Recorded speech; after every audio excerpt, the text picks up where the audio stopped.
सांगलीत कौटुंबिक वादातून पती-पत्नीला मारहाण. विजयनगर येथील घटना. चौघांवर गुन्हा.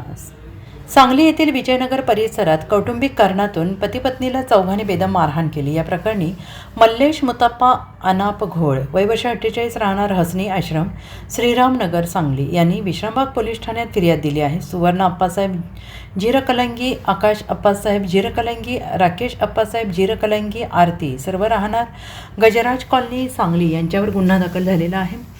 फिर्यादी मल्लेश यांच्या पत्नी शोभा यांनी आपली भाऊजाई ज्योती यांच्याबद्दल काहीतरी भाष्य केलं असा संशयितांना होता आणि हा गैरसमज दूर करण्यासाठी शोभा बुधवारी रात्री ज्योती यांच्याकडे गेल्या. त्यांनी आपली मैत्रीण सुवर्णा जिरकलंगी हिला इथे बोलावून घेतलं. त्यानंतर सुवर्णाने शोभा यांच्याशी वाद घालत शिवीगाळ केली. त्यावेळेस इथे उपस्थित फिर्यादी मल्लेश यांनी सुवर्णा हिला शिवीगाळ न करण्याबाबत समज दिली आणि याचा राग आल्यानंतर संशयित सुवर्णा, आकाश, राकेश आणि आरती यांनी मिळून मल्लेश आणि शोभा यांच्यावर हल्ला केला. यावेळी बांधकामाच्या लाकडी फाळ्या आणि प्लास्टिकच्या खुर्चीने मल्लेश यांच्या डोक्यात तर शोभा यांच्या हातावर मारहाण केली. Bureau report, SBN Marathi, Vijayanagar.